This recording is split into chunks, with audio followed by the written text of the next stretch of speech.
Hey guys, welcome back. It's Mike Dawes again with another column on acoustic guitar tapping for Guitar World magazine. Another sweaty August day, the same day in fact as the previous column, because that's the wonderful thing about making content. You can bleed it out and maximize on the audience. I hope you have enjoyed the previous column on guitar tapping, the little section from Melancholia by John Brown's Flux Conduct that we looked at. This tapping lick that I just played is from the first song that I ever actually wrote on an acoustic guitar. It's called Boogie Shred, and we actually looked at one of the sections from this song in one of my previous columns last year. This is the middle section, the tapping section, and I thought it would be very good to share as another example of tapping vertically, not just horizontally, being able to harmonize because you're essentially taking advantage of the tuning and taking advantage of octaves and fifths available on just one fret.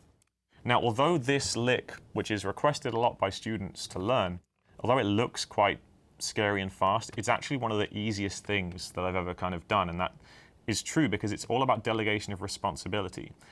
When people attempt to learn this, they might think it's the equivalent of trying to play very fast like this and straining, but in actual fact, it's as easy as going like this, right? It's much easier because you're delegating responsibility between the two hands, okay? So it's almost like playing a snare roll instead of frantically trying to play a Norwegian black metal blast beat or something, okay?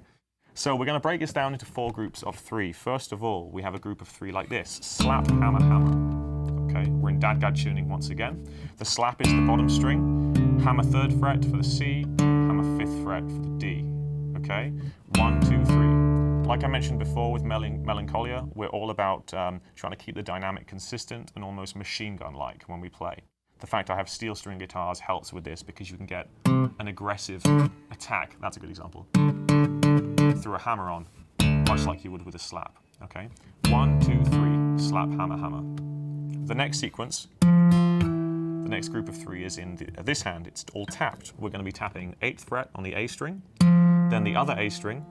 Remember I talked about octaves, so tap, tap, and remember to keep that thumb on the neck of the guitar, okay? I mentioned this in the previous column. It's all about having the thumb there for stability. If we don't have the thumb, we might blindly miss, or we might not have the power and consistency. Another good thing about having the thumb is it doesn't make the neck of the guitar move. You're keeping the neck stable, so it makes it very easy to play standing up as well, okay?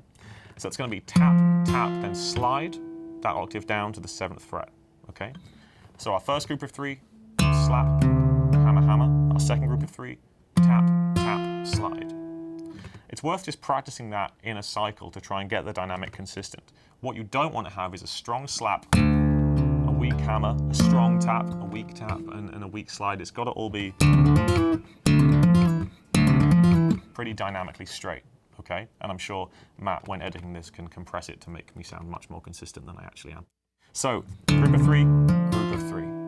The next group of 3 is going to be a pull-off, but we're going to pull off both of these tap notes, okay?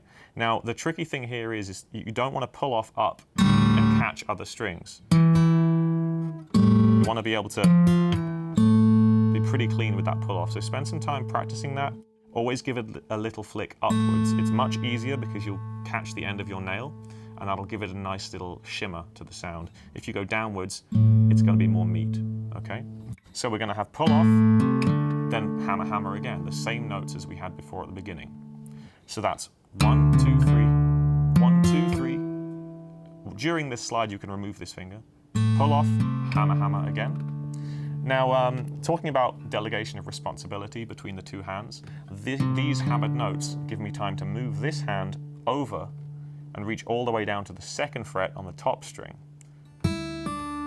Now here we're going to tap, again, resting with the thumb, tap with a lot of power, and now we are going to flick off downwards because the great thing about tapping on the top string is there's nothing to get in the way. So if we flick downwards, we can still get some nice bite out of it, okay? It's an unnecessary risk to flick upwards where you might catch the 5th below, right? But this way it's nice and clean. So, 1, 2 with the thumb, and then a final hammer on with the 3rd finger on fret 5 on the A string to complete the final group of 3. So slowly that is 1, 2, 3, 1, 2, 3, pull off, 2, 3, reach, and 1, 2, 3. Okay? Fast, that's okay? Bringing us to the end of the second cycle. We repeat it completely the same, but instead of reaching over, we're going to do one of those crash cymbal harmonic hits again. And that's just the open strings, using the first finger to strike the 12th fret, okay? I always liken this to touching something really hot. You sort of want to get in and get out like a Navy SEAL as quickly as possible to get that nice shiny resonance, okay? So we're going to repeat that again, or repeat the first half at least, to get something like this. So first half again, and then we have something slightly different. Just a nice little bit of tapping and hammering on the bottom few strings. Very, very clean, very, very simple. Slap, hammer, hammer. So that's 3rd fret on the bottom string, and then the harmony there on that D note. Then 8th fret tap, like before. Pull off. This finger's still remaining here, okay? And then we do pull that finger off as well. 1, 2, 3, 4, 5, 6, okay? Or 1, 2, 3, 1, 2, 3, okay? Then exactly the same pattern, but this low note changes to the G, okay? Just like that. 1, 2, 3, 1, 2, 3, 1, 2, 3, 1, 2, 3. And that's it, and you can loop that pattern all day and night. I'd recommend you practice playing it slowly to begin with, to work on your dynamics. Normally when I hit that 12th fret note, I might do something a little aggressive. I might hit it very hard, just to really emphasize it. Right, now we're going to develop this idea a little bit and move the bass notes around, okay? Instead of just staying on the root for our exercise, we're going to be moving the root to fret 3 to the F and to fret 5 to the G, just like this. F, G, F, G, okay? So the bass line was sort of going 1, 1, 1, 2, 3, 1, 2, 3, 1, 2, 3, 1, 2, 3, 1, 2, 3, 1, 2, 3, 1, 2, 3, 1, 2, 3, okay? That's the bass line, and the way I was integrating it was simply, instead of hammering onto that C note, just replacing it with the 3rd fret on the bottom string, which in this tuning is the F, okay? Slowly I'll play it. Keep an eye on the first finger, and you'll see that that's all you need to manipulate the bass line. Everything else stays exactly the same, okay?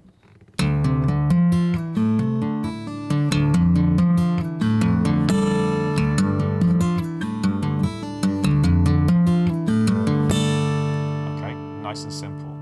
That then repeats, but there is a tiny variation in the very last G that you just heard.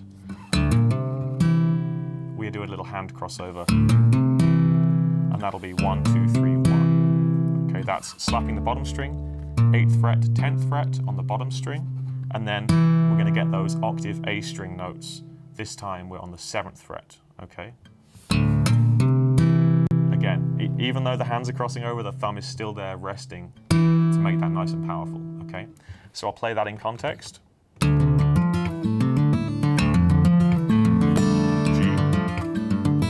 F, G, and this time when we repeat, we're going to do that alternate ending. Okay, that's the ending.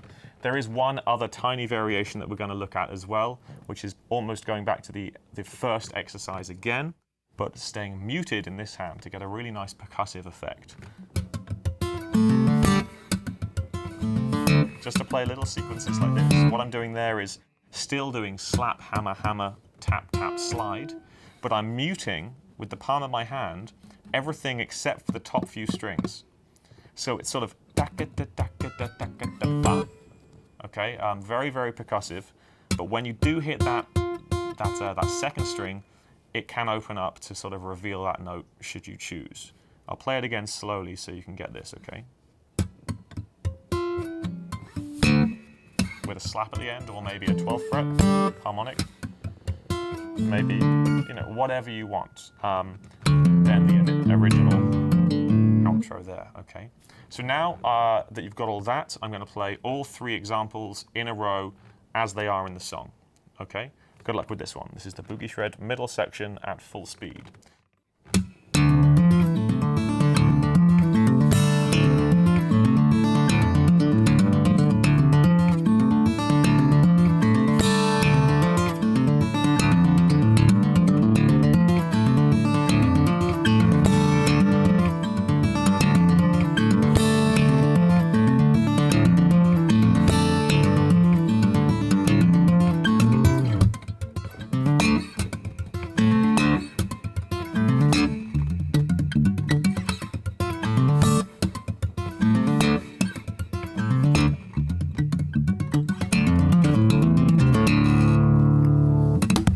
when you're practicing this, guys, I just want you to know that I'm thinking of this as sort of a fast 6/8, around sort of 220 BPM even.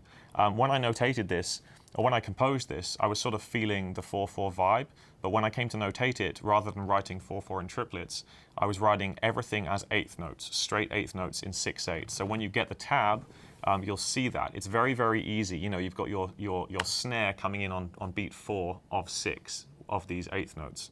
So we sort of got 1, 2, 3, 4, 5, 6, 1, 2, 3, 4, 5, 6. That's how it's notated, but I'm teaching it to you as groups of 3 just to make it into more bite-sized chunks for you, okay?